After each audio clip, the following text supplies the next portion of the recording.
వారం రోజుల జరుగుతున్న పరిణామాలు తెలంగాణ రాష్ట్రంలో ప్రజలంతా గమనిస్తూ ఉన్నారు. ఎమ్మెల్యేలు పార్టీ ఫిరాయింపుల గురించి టీఆర్ఎస్ అలియాస్ బీఆర్ఎస్ పార్టీ నాయకులు, మాజీ మంత్రులైతే ఎమ్మెల్యేలు అయితే మాట్లాడుతూ ఉన్నారు. కుత్బుల్లాపూర్ ఎమ్మెల్యే వివేక్ గతంలో తెలుగుదేశం పార్టీలో గెలిచి బీఆర్ఎస్ పార్టీలోకి ఫిరాయించి ఆ రోజు హరీష్ రావు గారి మీద, కేటీఆర్ మీద మరి మమ్మల్ని బ్లాక్మెయిల్ చేసి తీసుకుందని చెప్పడం జరిగింది.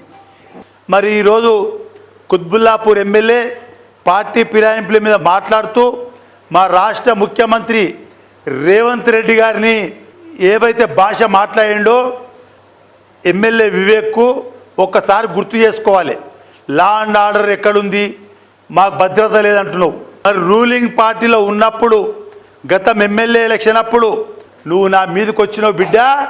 ఆ రోజు తిరిగి నేను కొడితే నీ పరిస్థితి ఏందో ఒక్కసారి ఆలోచన చేసుకో.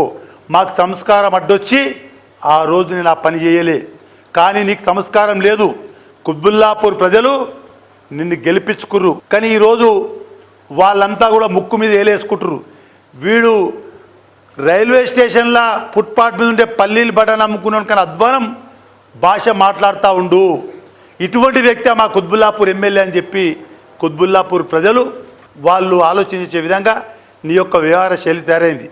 నీ యొక్క భాష మార్చుకోకపోతే మంత్రులను కానీ, మా శ్రీధర్ బాబు గారు కానీ, పొన్నం ప్రభాకర్ కానీ, అదేవిధంగా రాష్ట్ర ముఖ్యమంత్రిని ఏదైతే నీ భాష మాట్లాడుతున్నావో నిన్ను కుత్బుల్లాపూర్ కాన్స్టిట్యున్సీలా గల్లీల పొంటి బగాంచి కొట్టిపిస్తామని చెప్పి కూడా నేను హెచ్చరిస్తూ ఉన్నాను.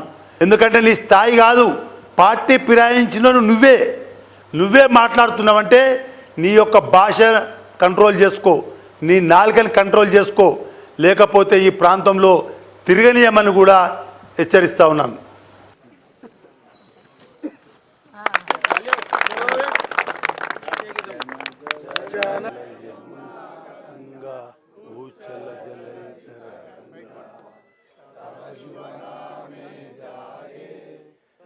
शुभाशिष मागे आए तब जय गाता।